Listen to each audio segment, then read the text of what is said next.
Thank you. Thank you so much for watching. Thank you. Have you subscribed? Yes, you. Have you subscribed? You. Yeah. Before you go, click. It's free. Click. Just that's it. Have you subscribed? You are laughing. Have you subscribed?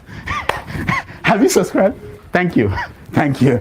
Thank you. Hey, madam. Thank you so much. I can see you. I can see you. We have to get to 100,000 subscribers. By the end of the year, how are we going to do that if you don't subscribe? Yes, you. Yes, you're about to click off. Why? Have you subscribed? It's free. If you don't, ask your son. Ask your daughter. How to? Just one click. Thank you. Thank you. I see you. Aha. Thank you very much. Thank you very much. I'll see you tomorrow. Hello, my people. LEMFI, the International Money Transfer Service, is here to provide you with a simple and efficient money transfer experience with no fees and the best rate in the industry. If you are in the US, UK, and Canada, LEMFI is here to serve you and help you transfer money to over 21 countries. In all ramifications, they are better than their competitors. We at the Dr. Damages Show are happy to partner with them to satisfy your needs. To that end, anyone who signs up with them using the referral code DOCTOR will get $30 cash back the first time you send $100 or more. From now until July 10th, 2024, LEMFI will enter your name into a raffle draw where you can win an iPhone, Apple Watch, MacBook, gift cards, and others. For an icing on the cake, the first 20 people to use Dr. Damages code DOCTOR will get a signed copy of one of his books, This American Life Safe or Chimamanda, The Adventures of Little Mermaid's African Cousin.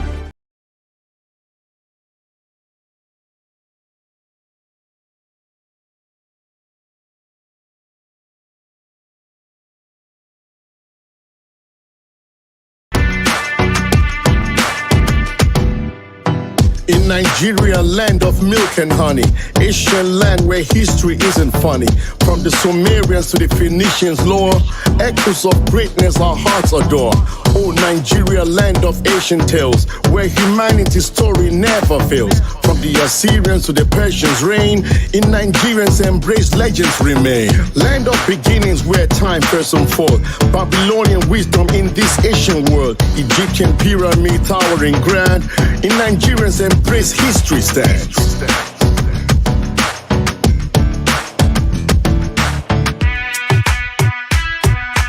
In Nigeria, come and see Nigerian power. In Nigeria, come and see Nigerian fire. In Nigeria, come and see Nigerian shower. In Nigeria, come and see Nigerian wonder.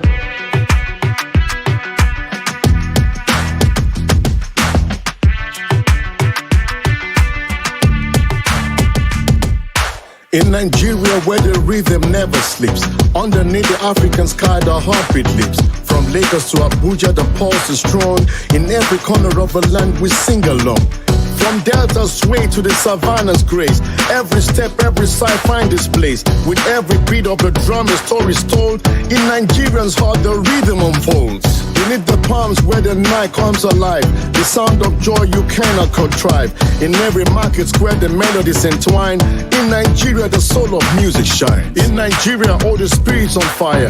Drum beats echo, reaching higher and higher. In Nigeria, where the music flows free, come join the dance, feel the energy. In Nigeria, come and see Nigerian power. In Nigeria, come and see Nigerian fire. In Nigeria, come and see Nigerian shower. In Nigeria, come and see Nigerian wonder. Come and see Nigerian power. Nigeria is a land of origin, the beginning of beginning. It's a land flowing with milk and honey. Everything is worth your money, and the people are great and funny. Nigeria, Nigeria, motherland Nigeria. It's time to wake up from slumber. Niger, Aryans, switch on critical thinking. Snap out of religious upbringing. in Nigeria. Come and see Nigerian power in Nigeria. Come and see Nigerian fire in Nigeria. Come and see Nigerian power in Nigeria. Come and see Nigerian wonder in Nigeria. Come and see Nigerian power in Nigeria. Come and see Nigerian fire in Nigeria. Come and see Nigerian power in Nigeria.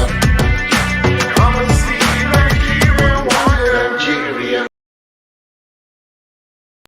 So compatriots,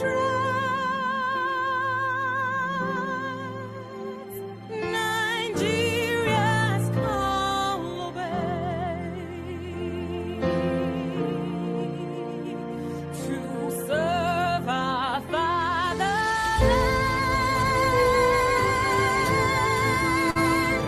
We love and strength and faith. Our heroes past shall never be in vain. To serve with heart and might, one nation bound in freedom, peace and unity. Hey, that's so, oh yeah.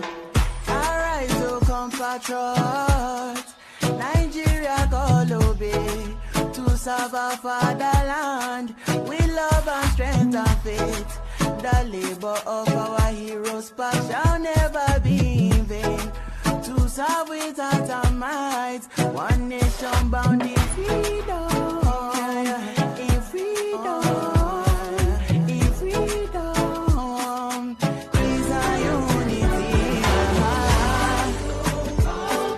Arise, my people, arise, my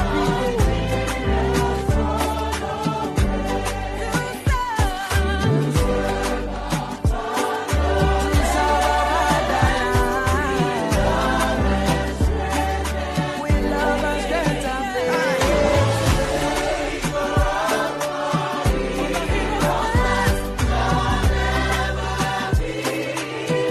With all our hearts and minds we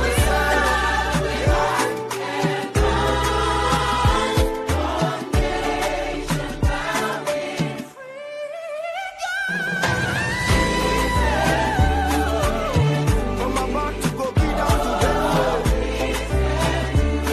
From Warri to Lagos. POV, T-Pain once said. Oyin, oyin, oyin. Yes. T-Pain once said. Ẹgbẹ́ kìíní ìwà èmi ló kàn. Mo ṣọpẹ́. T-Pain once said. Recruit 50 million youths into the army. What they will eat? Cassava, àgbàdo. Peter. T-Pain once said. The farmer will make more money. Your lunch will not be imported. Your dinner will be cassava by a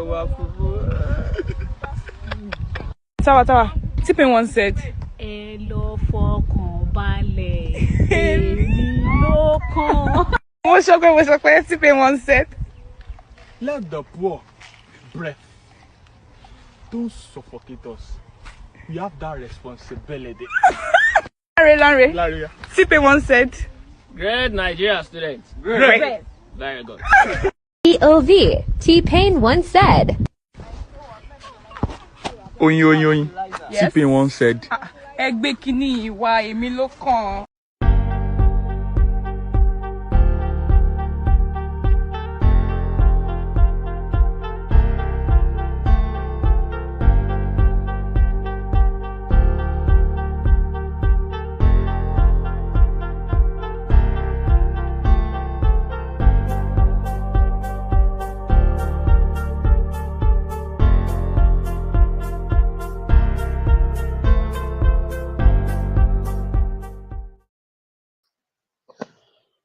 Good morning. Good afternoon. Stone, I can see you laughing in the background. That's last last video. Good morning, good afternoon, good evening, depending on your geographical location. Thanks for joining. For those of you in the view watching us, thanks for joining the first of two broadcasts that we have today. We're starting on a lighter mood and a more on a comedy or relaxed mode, even though it's also something that is very relevant to us. Again, thank you for joining, depending on your geographical location. Uh, the T-Pain, the T stands from Tinubu, and the pain he has got. It's now officially recognized as his name. Let me put it that way, or added name, and his nickname T-Pain. But when watched it and something came to my mind, I went back again. Like I often tell people that. No matter how you see the Bible, you can never beat it because it tells us everything about life. So, what came to my mind was Proverbs 22, and I'm gonna highlight these. I'm using I took it from the amplified, no, the Message Bible, where it states here that a sterling reputation is better than striking it rich. Is being rich bad? The answer is no. I mean, I would love to be rich. I would love to have a private jet. I would love to have my own. But how did I get it? At what expense? I'll play that. I'll play that video again. It's very interesting when we see it, and I think we're gonna learn a lot from it to so that we'll talk more about it. Let's play it again just for the. Oyin oyin oyin. Yes. T-Pain once said, Ẹ gbé kíní ìwà èmi ló kàn. Mo sọ pé T-Pain once said. recruit 50 million youths into the army. What they will eat? Cassava, àgbàdo. Peter. T-Pain once said, The farmer will make more money. Your lunch will not be imported. Your dinner will be cassava by Tawa. T-Pain once said. Ẹ lọ fọkàn balẹ̀, èmi ló kàn. Mo sọ pé T-Pain once said. let the poor breath don't suffocate us. We have that responsibility. Lanre. T-Pain once said. Great Nigeria students. Great. Very good.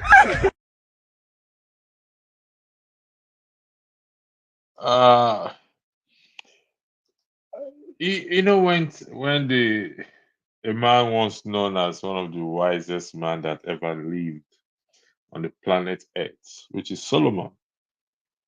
When he passed away, his son became the king because God said he will not completely take away the kingdom from David. I mean, from Solomon, because of his for the sake of his servant David. So his son became, I think his name is Jeroboam or Rehoboam. I can't remember. I get confused with that name. And the people came to him and they said, "Listen, the burden or the Jeroboam, Rehoboam, thank you. Your father, the levy your father had on us is too much for us to bear. So could you kindly reduce this burden on us?" He spoke to the elderly ones, and they said, "Listen to the voice of the people, reduce it." Then he went to consult with this his younger generation, and he said, "Listen, don't mind those people, ignore them. In fact, increase the levy." And what did they say to him after he increased the levy? They said, "To your tent, O you Israel, we have nothing to do with the house of David anymore." The pain, all I want to be is to be president by all means. I want to be the CEO. I want to be the star the center of attention. I want the world to revolve around me. At what expense? At whose expense? He has gotten himself a nickname that will never ever leave him as long as he is on planet Earth. T-Pain, given to the policies, the unfriendly or the not people friendly policies, and the advisors he surrounds himself with, and that is why we are where we are today. While we look at him, we should also turn the mirror on ourselves, because it's not just about him. It's not just because he's up there. About we that are below, what we even do to each other. If we look at the mirror, I can say to myself, oh, I'm also a pain. Let me use the word Andrew. No, let me use the word my first name, O Pain. Do I cause pain to my fellow human being? Uh, and how do I do that?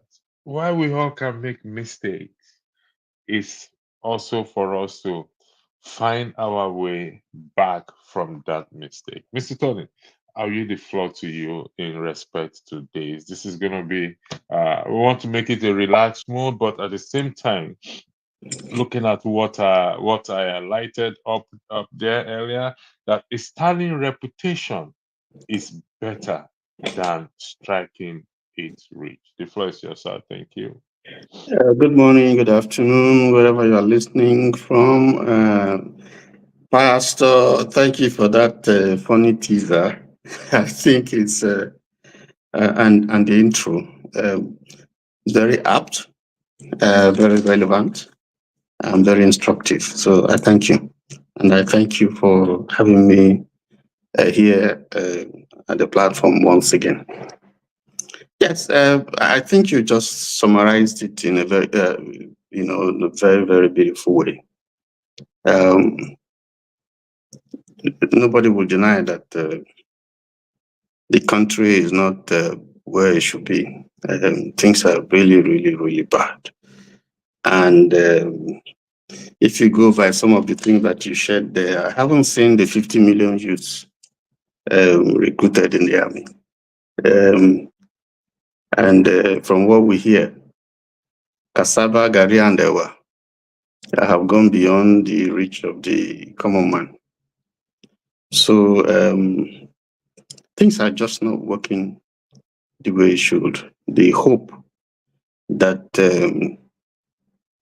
I don't want to use the new title that you gave to Baba. No, that is given to Baba. I wasn't the one that gave to him. It was a collective decision and was officially announced. So that is. Did you no Atiku, the PDP presidential candidate, addressed him on his X page as T-Pain. That's Atiku. Okay. So if Atiku can address him as T-Pain, I mean, it can't be put on me that No, the man was smart because what he didn't put Atiku Abubakar, he just put AA. So AA but it can be, was his page, his X page, his picture is there. So it can be his assistant or his writing for him. So but that's a funny one. Yeah, there's a sense in which you can say the man is right because if you if you are trying to analyze the achievements of Baba T, that's what I call him. One of his greatest achievements is changing the national anthem from what it used to be to the old one. That's one of his achievements. The other ones he bought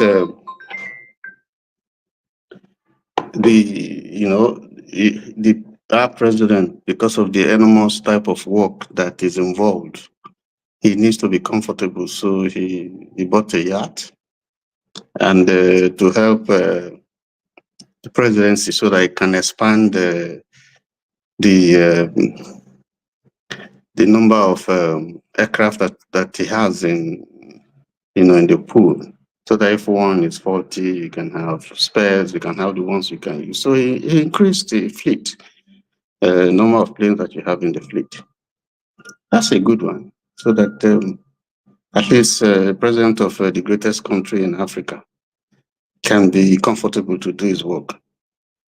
So having said that, I think he has enough to do his work, because now he can relax, he can fly to anywhere he wants. He has everything that it takes, and then he has a citizenry that is ready to endure and tighten their belt and hope and give him some time. So I think he has everything going for him. So I don't see any excuse why he should fail. And so if he's not doing well, the question now is, what is the problem?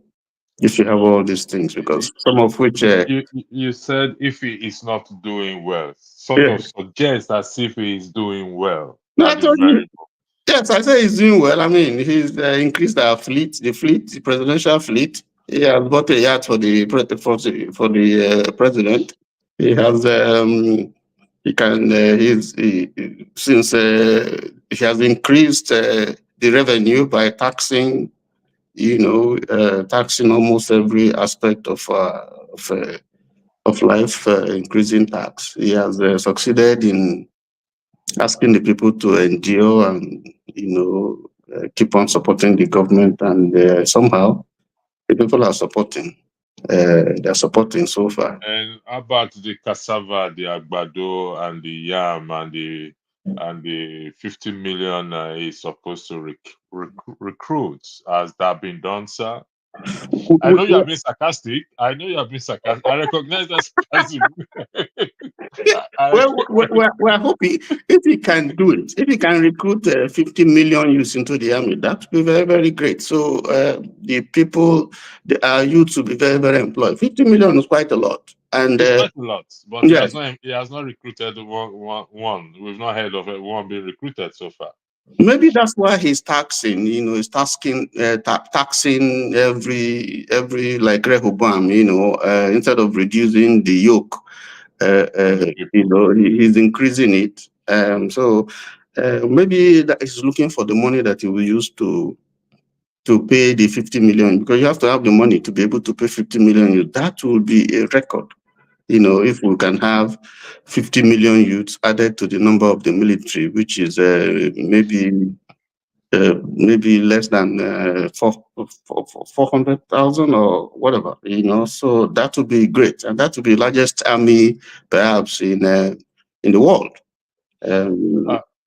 People's once leadership reflects on the people determine whether you are indeed a good leader or not.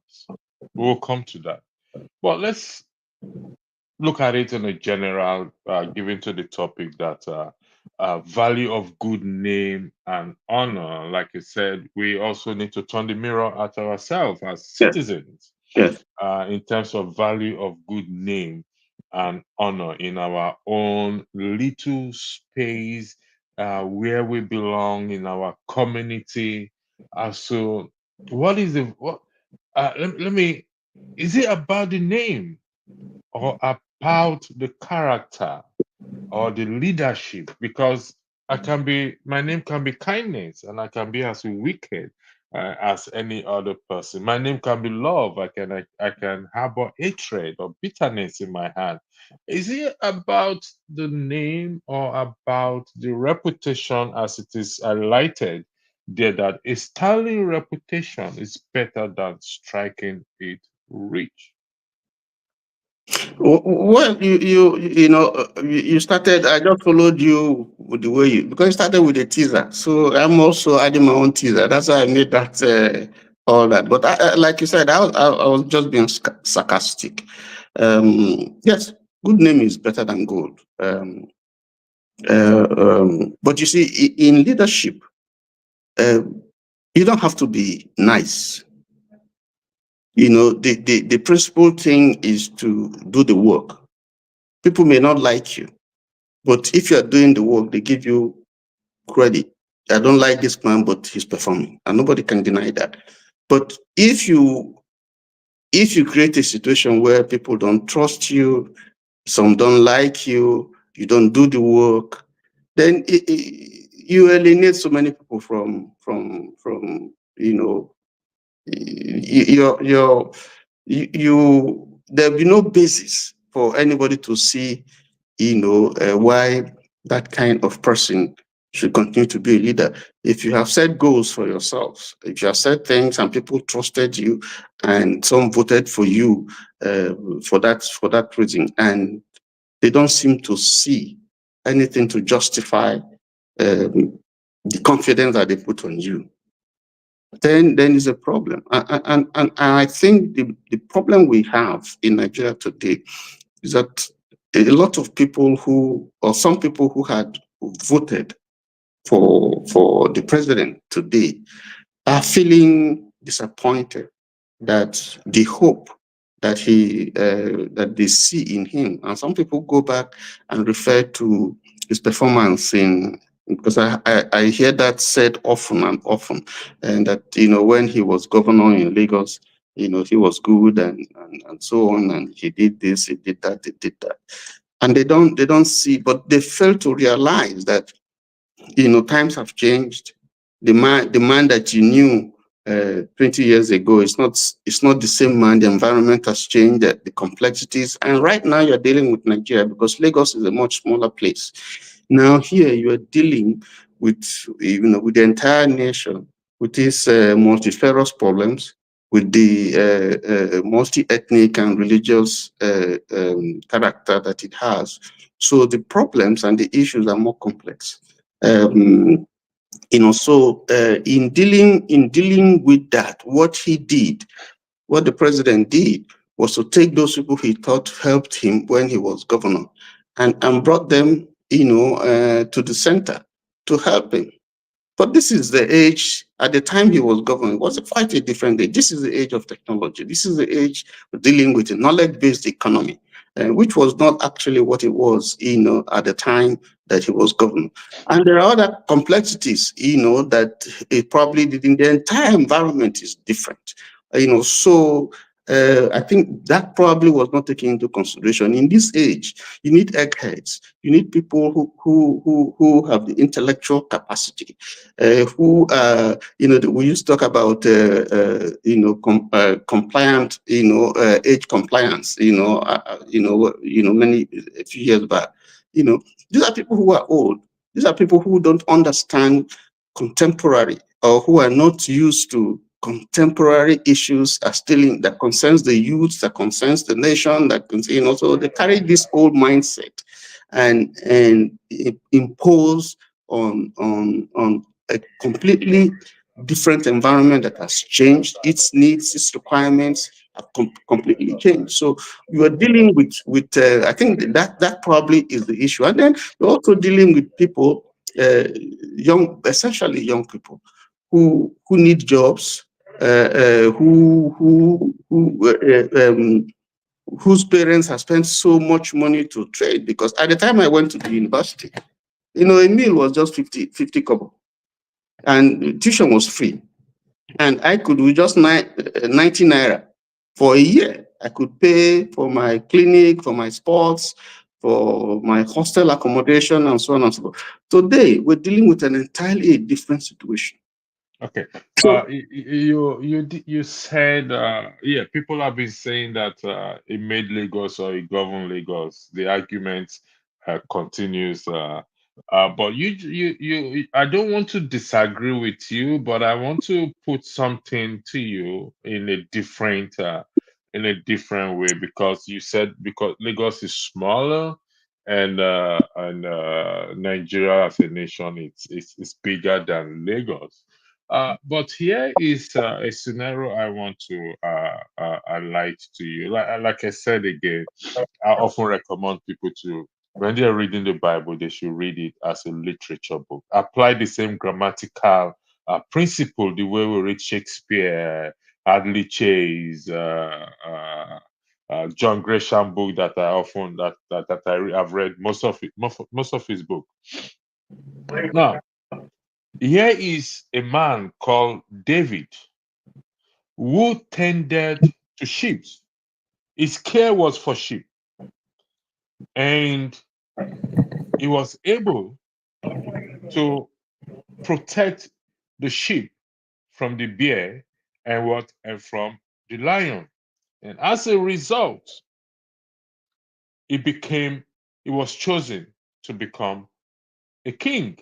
And he managed, he governed Israel and its surroundings. So the only thing saying that because Lagos is a small state, it performed well. So now is a president of Nigeria, the complexity is different. Don't you think that is not why he is failing, or it just did not govern Lagos as we think it did, and something probably blocking that how do they call it? Preventing us from seeing incapability of governing Lagos State, because there were governors before it became Lagos State who have established some things. I grew up in Lagos State, so there were things that existed before Tinubu became governor of Lagos State. So that comparison, that's an argument that, oh, because Lagos is small, so it was, and Nigeria is, you're a student of the Bible, so David was tendering, and I keep saying this, sorry for I'm speaking too long. The reason why God chose David was the care, the love for what? For people. That is why God chose David, because David could tender for those sheep and protect animals. And for that reason, God chose him to say, you know what? You can protect or look after my people. Welcome, Mr. James, to this our lunchtime first broadcast of the day. The second broadcast will be coming up late this evening at 8 p.m. West Nigerian time. So we're talking about value of good name and honor. I don't know if you've been following. We played the video earlier. Now, the argument Mr. Tony just brought up, which I am challenging, not disagreeing, I'm challenging, says that, oh, Lagos is a small state, so it performed well. Now it's in Nigeria. And I'm extracting an incident that happened in my literature book called the Bible. David managed animals, and he managed it very well. And the same talent, the same experience he gained in managing animals, he applied the same experience when he was managing human beings, large numbers of human beings. Should that not be the case with Tinubu? If the claim is that he managed Lagos State, should he not be able to manage the country rather than failing? Mr. James, the floor is yours. Then I'll come to Mr. Tony. Thank you very much. Yeah, thank you very much. Hello, Mr. Tony. Good morning. Thank you. Good afternoon. Mr. James, we're not here. Your volume seems to be a little bit low. Is it possible you speak into the speaker a bit, please? Yes. Can you hear me now? Yeah, we'll go with that. Okay, good. Thank you. The way I see it is this. This guy was not prepared for leadership. He was only prepared to grab power. This is how I see the bunch of people governing the country today. You see the man they call Obafemi Awolowo. He governed Western Nigeria just the way Bola Tinubu governed Lagos. His accomplishment in Western Nigeria, he repeated it again when, in fact, there was no difference. between his actions during the Action Group era and the UPN era. These are men who prepared for leadership. These guys who are in power today, considering what they did in the past and what they are doing now, you know that they had ulterior motives. That is to plunder the country, and that they are doing it successfully. And one impression I want people to have is this: he never won the election. INEC made him president of Nigeria. So it's puzzling to me when people are saying that people voted for him when the election was flawed. If you ask me, as I always say, what would have Bola Tinubu scored if the election was free and fair? I will tell you, I don't know. I don't know what Showore would have scored. I don't know what Atiku would have scored, because INEC robbed us of that opportunity. So whenever we are analyzing the election results, we should forget all about the votes. They allocated them. It was vote allocation.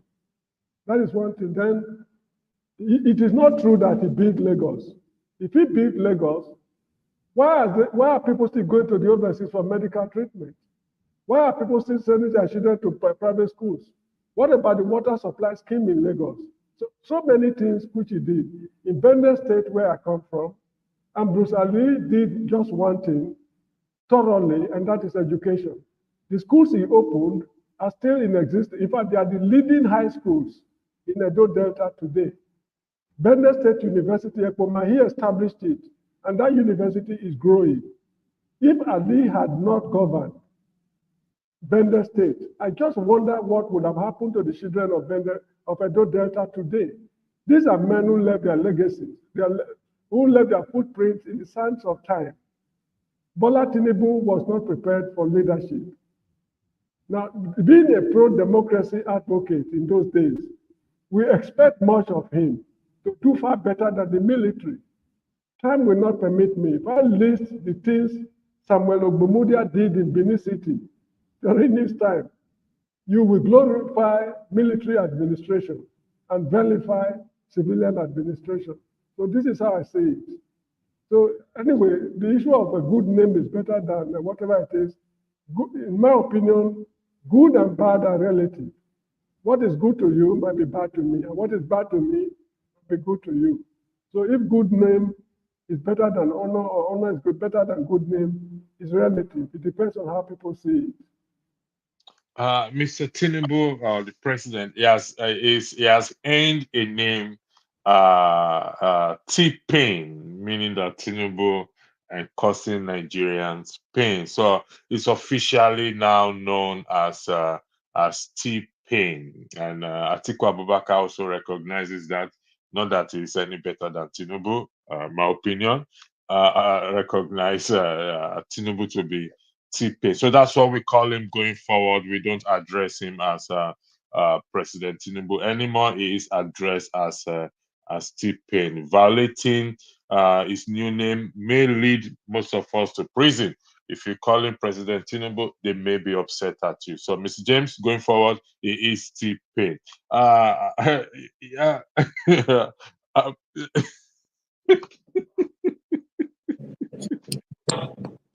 Mr. James, you will have more time this evening. We have a very good discussion. We're going to be having a good discussion this evening, 8 p.m. Nigerian time.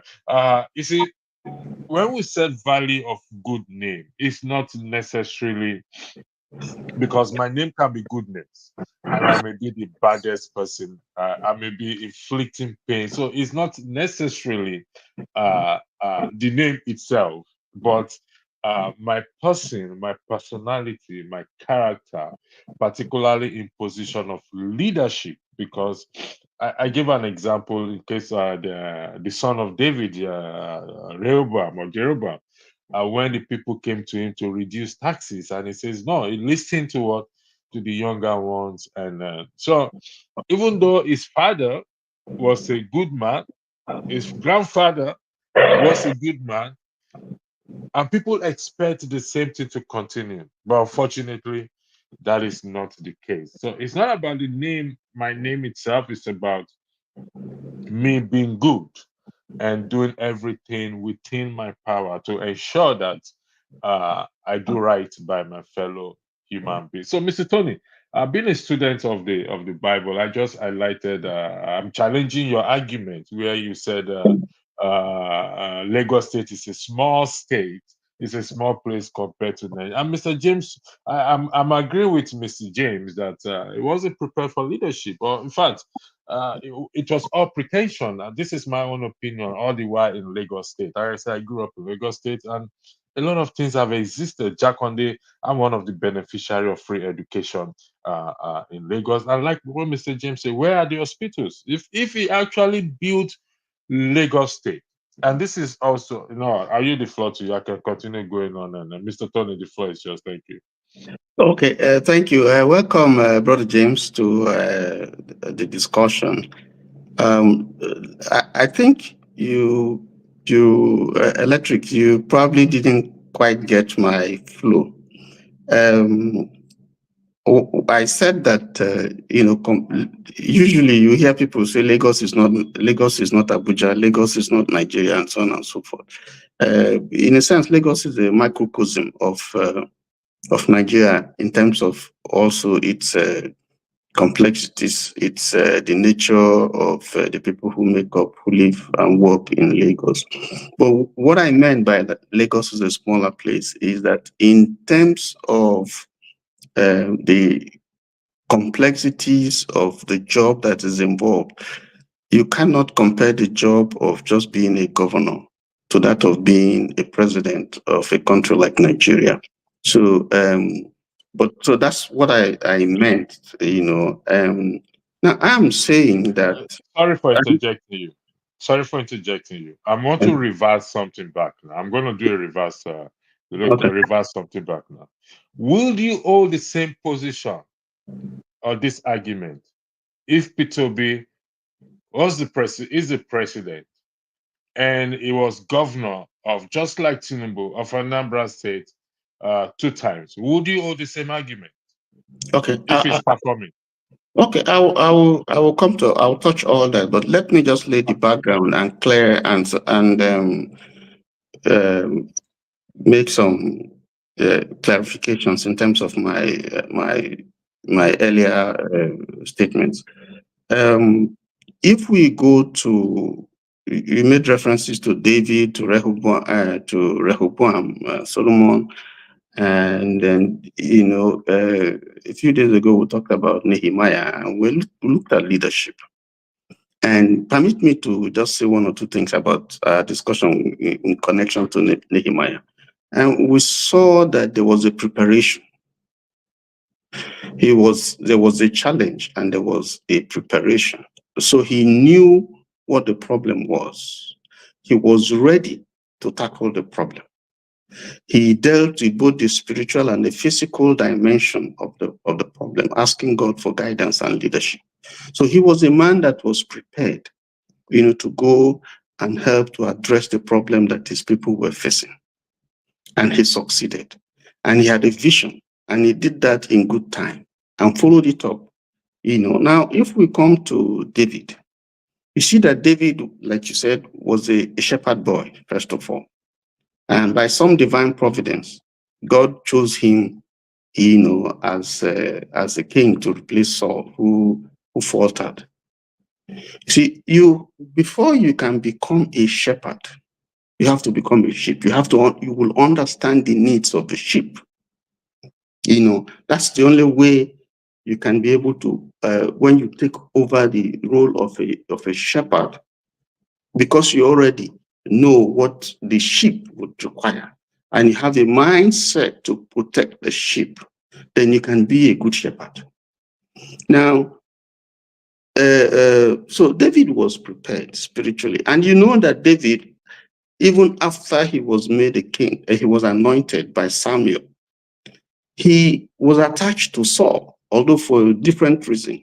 So right there, he would have had the experience, the initial experience of royalty, of kingship. Ministering to Saul, Saul had a spiritual problem, so he would play his flute and so on and so forth. So he already had a base with the palace, okay, in preparation to take over from Saul. And that's the spiritual, that has a spiritual grinding, a spiritual. Sorry, Mr. Tony. Mr. Tony, I am going to interject you here. Please pardon me for doing this. You see, this is our problem. I use the word our problem, particularly in Nigeria. We over spiritualize everything, and that is why we are no, Mr. Tony. I'm sorry that I interject you, and you see that is why we are where we are today. We come to the diaspora. We come to this part of the world. We present our CV to look for job and everything, and they don't attach this spiritual aspect. They look at our CV. So when we now start to, David was dealing with animals. So let's be clear here. He was dealing with animals, and the care and the concern he has for those animals is the same concern he carried over in taking care of what? Of human beings. So if Tinubu is the one that made Lagos, the idea that he has, that is the argument or the claim by some people that he made Lagos. So that idea should also still be in him, because he is not living in America. He lived in Nigeria. He's seen everything. And if he made Lagos or he built Lagos, Nigeria should not be difficult for him. I don't want us, please, with due respect, I want us to look at these things literally. We must not Electric, you are not allowing me. You're not allowing me to you are trying to create a background to answer the question that you put to me, but you are distracting me. You're putting me, you're throwing in so many things. So you can't understand. I think you give me some time so that I can weave what I'm trying to say in a way that make it. Remember, we have Mr. James here as well too. So just go ahead, sir. So because you mentioned these biblical characters, so I'm using them, to create the background, for the issue that we're talking about. So I'm saying that yes, the credential that David presented when he went to war against, when he found himself, trying to stand for his nation against the Philistines, was when he was telling Saul, these are the things I have flaunted before him. When a beast came, I fought it, I killed it with my bare hands and so on. Those are the credentials that he presents. But I'm saying, because we are taking things from the spiritual. That's what you just mentioned, the scripture you quoted and the characters that you mentioned, biblical characters. And so I'm following your logic, and I'm saying that, listen, there is a preparation. To become a leader, if you want to be a good leader, you must be prepared. That's one. Two, you must have a vision of what you want to. You must have an idea of the problem that you want to deal with, how enormous it is, and what the resources that you need, the materials that you need, the team that you need, to be able to grapple with the problem.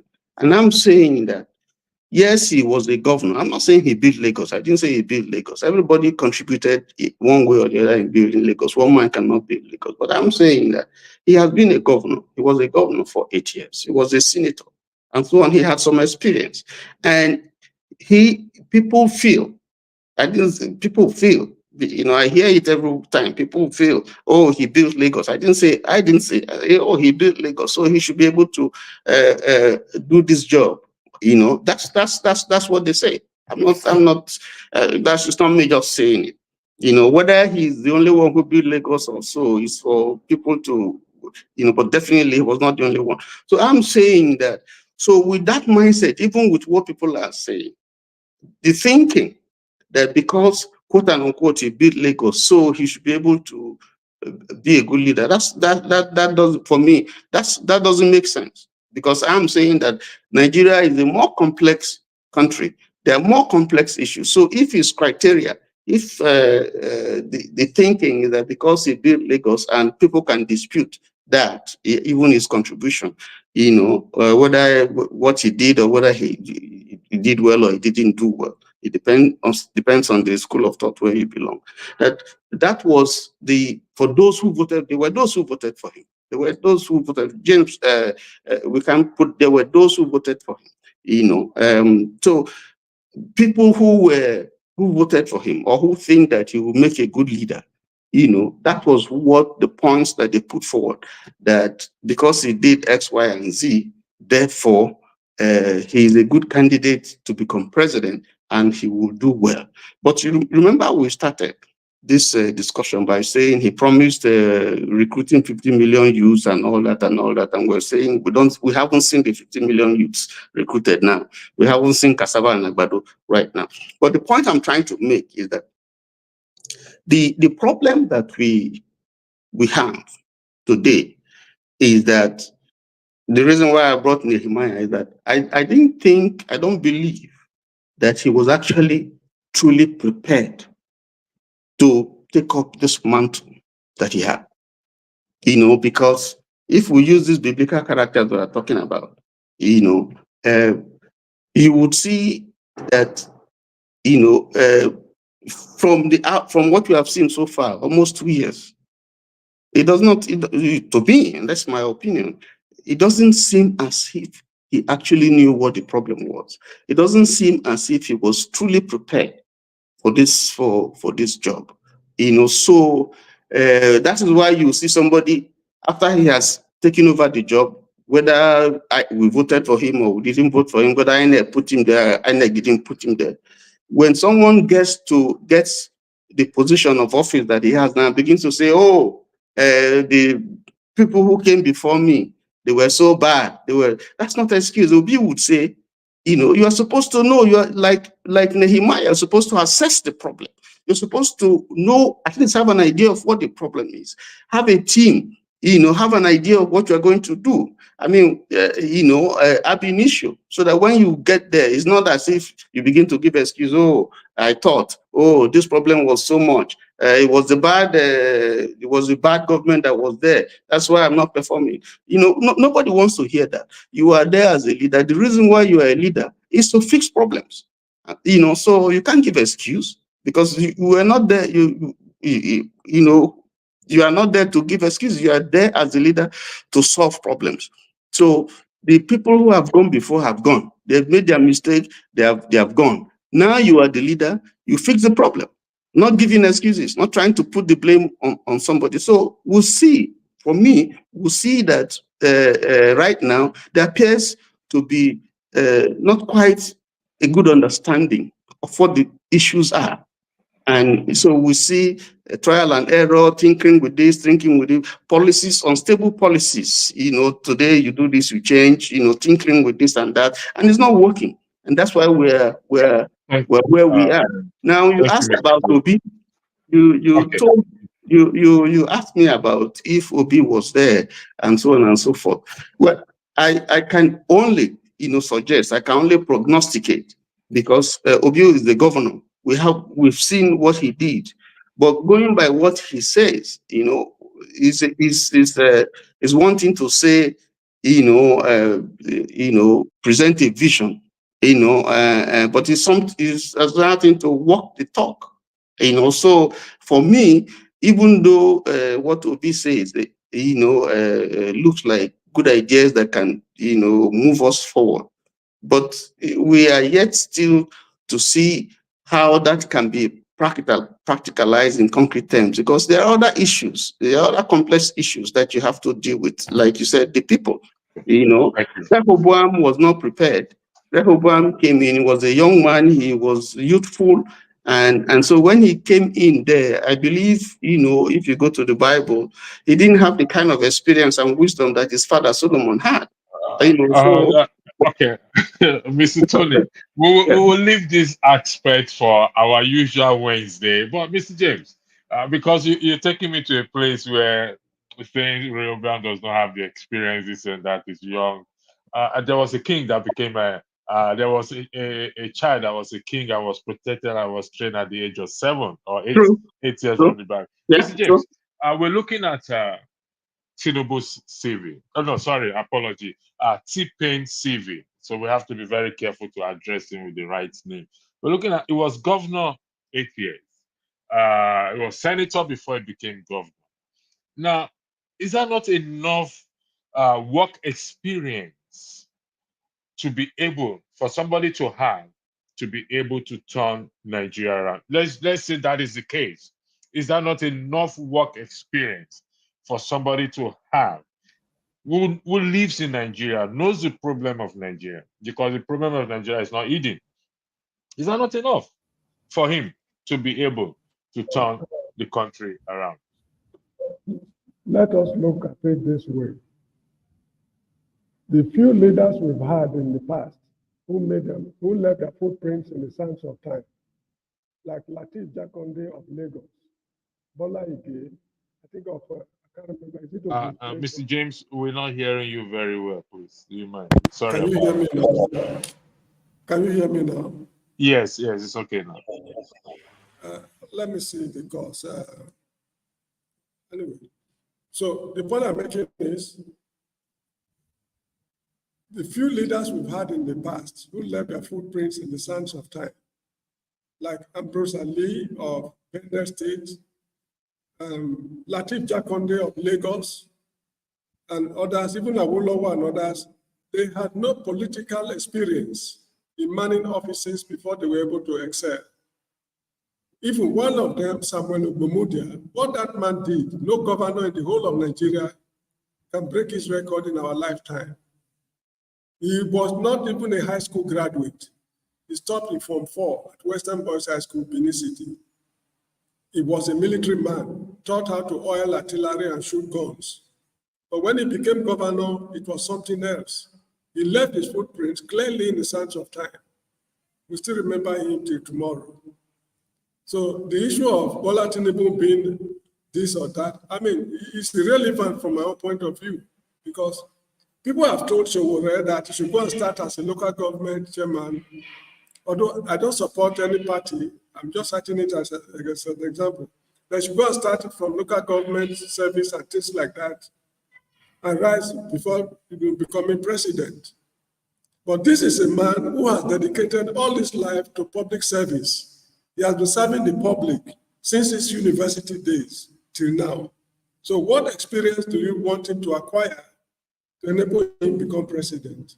So it's not a question of experience. Now, you remember during the, is it validatory speech or so? Anyway, at the Senate, there was a senator, they call it Bukachua, or something like that. Bukachua. Kachua, that the wife was a judge, if I'm correct. Is it the one that? Very good, very good. That is a man who has spent all his life in public service. But the revelation he made means that in the so-called public service, they are just there to perfect the act of corruption, polluting the system. So if Bola Tinubu was governor of Lagos, people have said a lot of horrendous things about him. How they manage the funds in Lagos, people are not talking well about that. And as I've said earlier on, what are the legacies he left behind? Is it in the education sector, electricity, water supply? You mentioned something that he did, which nobody in Lagos history has ever done. So the idea of saying Bola Tinubu built Lagos is erroneous. He never built the seaport, he never built the airport, the universities. What exactly has he done? And what are the legacies? Why are children still going to schools in the overseas? Why are they going to private schools? Why is it that people selling bottled water are making, their businesses are booming while public water supply system is defective? So these are issues I'm looking at. So it's not a question of experience. Forget experience. As far as governing African countries are concerned, for one reason, what we're asking for are just basic necessities, which Western countries no longer take into consideration in their electioneering campaigns. A US presidential candidate, like Kamala Harris or whatever they call her, she cannot go to Chicago and tell them, I will give you water, I will give you electricity. She will fail catastrophically, because what we are asking for does not require any iota of experience to provide the people. So when they are dealing with foreign policies and complex issues, nuclear programs, space research, experience matters. but not with supplying water, how to tar roads, how to build primary schools and things like that. You don't need any fucking experience. So this is how I see it. And we should get something clear. We are being very critical of Mr. Tinubu because he's not performing. But this man never gave you and me any clear-cut manifesto. He refused to attend presidential debates. No Nigeria took him to task. So why are we complaining now? Exactly. He assigned his question. They assigned his question for other people to answer. Very good. Like Bruce Lee, I always mention on this program, when he was vying for governorship, he made it clear that my cardinal program is education. And they asked him questions, he answered a lot of questions comprehensively. And when he started the program, he was not running from pillar to post. He was focused. Unlike the people who are there now. Now, you look at the horrendous state of the Nigerian economy. What is happening to the resources of the state? Now, this is a man who claimed to be finding things difficult. Whereas the main revenue, avenue for the state, crude oil sales, there's colossal crude oil theft going on right now. What has he done as a head of state to check this problem? If they really mean well for the nation, because that's the bread basket of Nigeria, the Niger Delta, the crude oil resources there.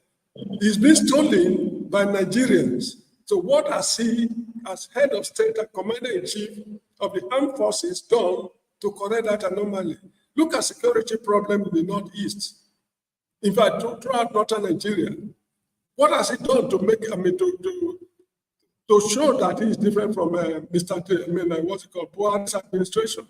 So I just believe that we are no serious people as Nigerians. All Nigerians, including myself, we are no serious people because Aristotle said, if people get the government they deserve, this is the government we deserve.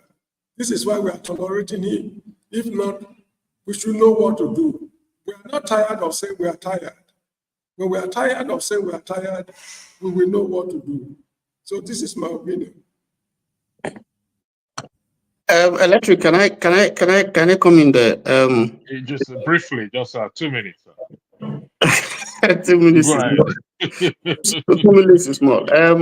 Yes, I heard Brother James speak. First of all, Obasanjo, Yaradua did not attend any presidential debate or whatever. They didn't, so it's not new. And Obasanjo, made some contributions. Yaradua, he didn't have enough time, but he tried his bit. So it's neither here nor there. It's not that for me. It's not something new.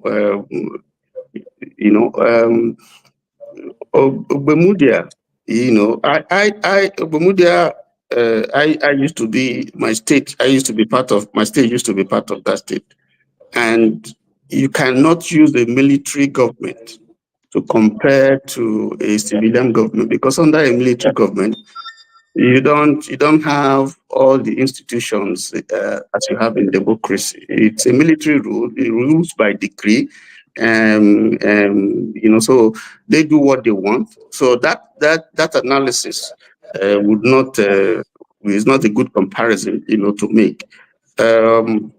I can contest the fact. Your statement that Obasanjo, that Bumudia was the best governor ever. Nobody. That's contestable. It's a sweeping generalization.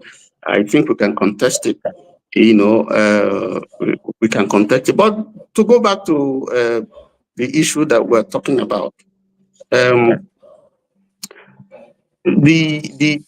point that I'm making is nobody is saying that the current president is doing well. That the current government at the federal level is doing well. No, nobody is saying that. That would be a complete misnomer for anyone to say that.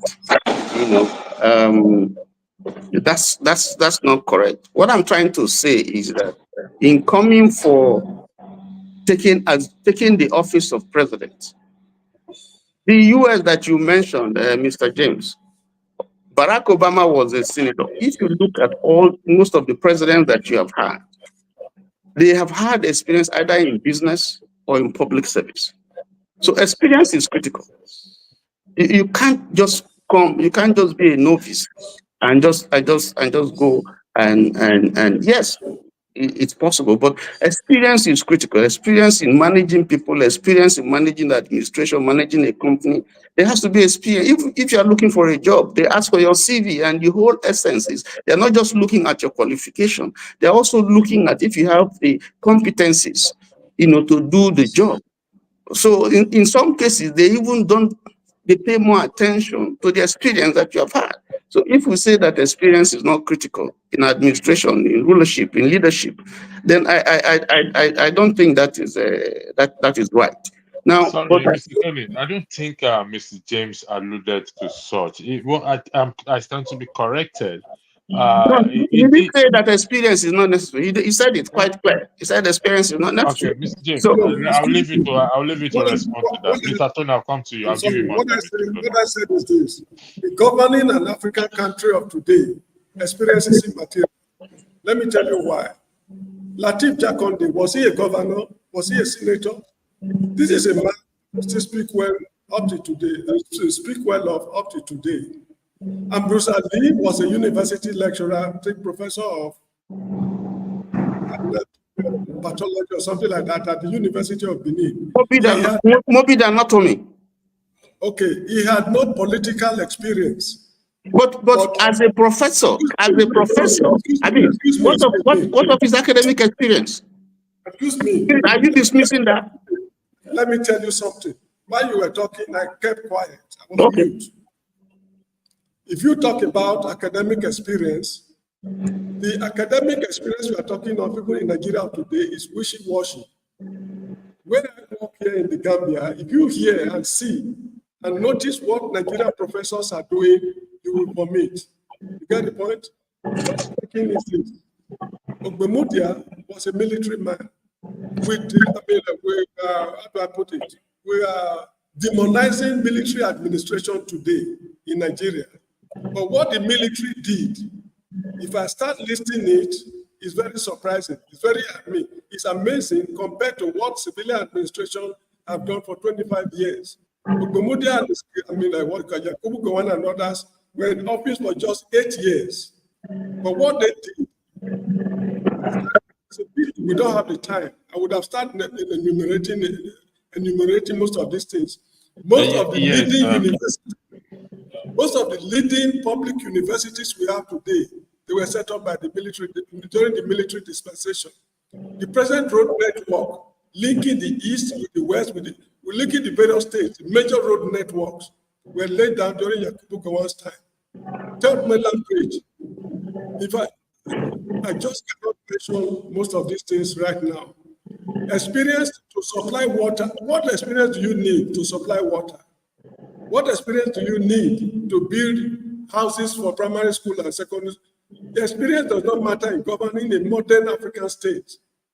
This is the point I'm making. But when you are dealing with industrialized states, dealing with problems of space research, new ballistic missiles production, to relate with people internationally and nations internationally, yes, experience counts. But look, when I was living in Benin City, let me tell you, most of the things we ask for today, these were things the British did during the days of Bola Ahmed, like secondary schools, roads, hospital, and prison yards, and those. During the days of Bola Ahmed in 1897, that was when the British concluded all those things. Go and listen to British prime ministership debate today, or US presidential debate. None of them talk about water supply, electricity supply, gas supply, road networks. They don't talk about it. They talk about terribly serious things. So we are too elementary to compare ourselves with the United States, Canada, and other highly industrialized countries. This is the point I'm making. Thank you. What we need is sincerity. We need sincere men and women to run their. Look, Ambrose Ali had the opportunity to empty the treasury. His children were schooling in Nigeria. They never took them abroad. Whenever he falls sick, he receives his treatment in Nigeria. This is the point I'm making. We need sincere men and women, not dirty experience like that of Bukachua and others who, I mean, we are not serious people. I've said it. Aristotle said the people get the government they deserve. This is what Thank we you very deserve. Thank you, Mr. James. There's one thing the three of us here cannot disagree with. All the people are asking is a basic amenity, in particular, electricity. And that's why you see my stage name is electricity. That is if we get electricity going in Nigeria, trust me, Mr. Tony, you and I will return back to Nigeria tomorrow. If we get electricity going in Nigeria, I can guarantee you I'm packing my bag and baggages. I'm heading back home without seeking the face of the Lord or seeking the face of God if I'm to return back home. Also, there's one thing I want to point out again, that yes, it's not obligatory for anyone to attend a presidential debate if they don't want to. However, if you attend a presidential debate or a debate, it is expected of you to speak, to talk, to answer questions, not delegate questions to other people to answer for you. So him going for the Chatham House, I don't know the name they call it. Why they even went to Chatham House, I still don't understand. This can be done in Nigeria. Waste of money. You should be able to answer questions that you've been asked, not delegated to what? To somebody. When you become president, you can start to delegate. Because these are the things that people will look at. Now, I know we don't have time. This is our first broadcast. Mr. Tony, I sent you a message on the private chat. I don't know if you saw it. If you can go to the private chat and look at the message I sent you, it's for this evening program. Mr. James, I will say I will get in touch with you. We're going to have another broadcast this evening. Over the week, I will bring both of you here. Let's have this discussion. You see, I'm sorry, I tend to agree with Mr. James in the sense that, in fact, Nigerians, the leaders, I believe some of them have more experience than even Donald Trump and Joe Biden, if they are sincere with themselves. Because most of them have been in government for years. Some of them are businessmen. So they have that experience to change the trajectory or the story of the country. But because they are not sincere. So, gentlemen, this broadcast is supposed to be for 1 hour. I would like to thank you, both of you, for coming. Don't forget tonight. Tonight is very, very important. We'll be there for 3 hours and maximum time 3 hours. So I'm going to start straight away in tonight's broadcast. We will be having a guest, a gubernatorial candidate of Ondo State, Mr. James Ajayi Wiseman will be here. It's a two-section we're having tonight. First, we will focus on Ajayi, Mr. Wiseman Ajayi. Then we will go into the main discussion. If he wishes to stay with us, he can stay with us. So, gentlemen, I would like to thank those of you on the comment section. James, McAnally sends his regards to Mr. James and Mr. Tony. Sorry, I can't highlight a comment right now. I will do that in the evening. So, again, I'd like to thank every one of you for joining. Mr. James, thank you very much. Hopefully, I will see you tonight and have a lovely evening. Ed. Oyin. Yes. Tipping one said. Ẹgbẹ́ kìíní ìwà èmi ló kàn.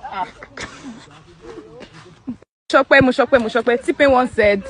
Recruit 50 million youths into the army. What they will eat? Cassava, àgbàdo. Peter. Tipping one said. The farmer will make more money. Your lunch will not be imported. Your dinner will be cassava by Tawa. Tipping one said. Ẹ lọ fọkàn balẹ̀, èmi ló kàn. Mo ṣọpẹ́. Tipping one said. Let the poor breath don't suffocate us. we have that responsibility. Larry. TPay once said. Great Nigerian students. Great. Very good.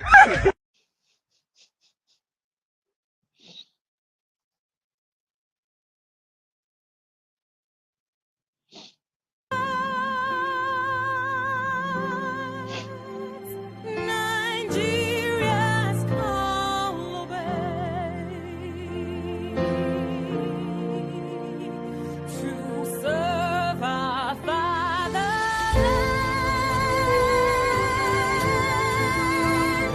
We love and strength and faith. The labor of our heroes past shall never be in vain. To serve with heart and might, one nation bound in freedom, peace and unity. Hey, that's so. Yeah. Oh, yeah. Arise, O compatriots, Nigeria call obey, to serve our fatherland with love and strength and faith. The labor of our heroes past shall never be in vain. To serve with heart and might, one nation bound in freedom. In freedom. In freedom. Peace and unity. Arise, my people, arise, my people.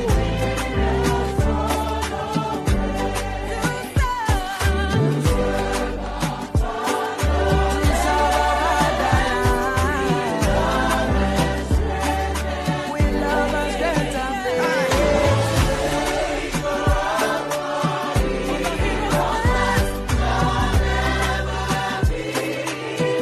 With all our hearts and minds we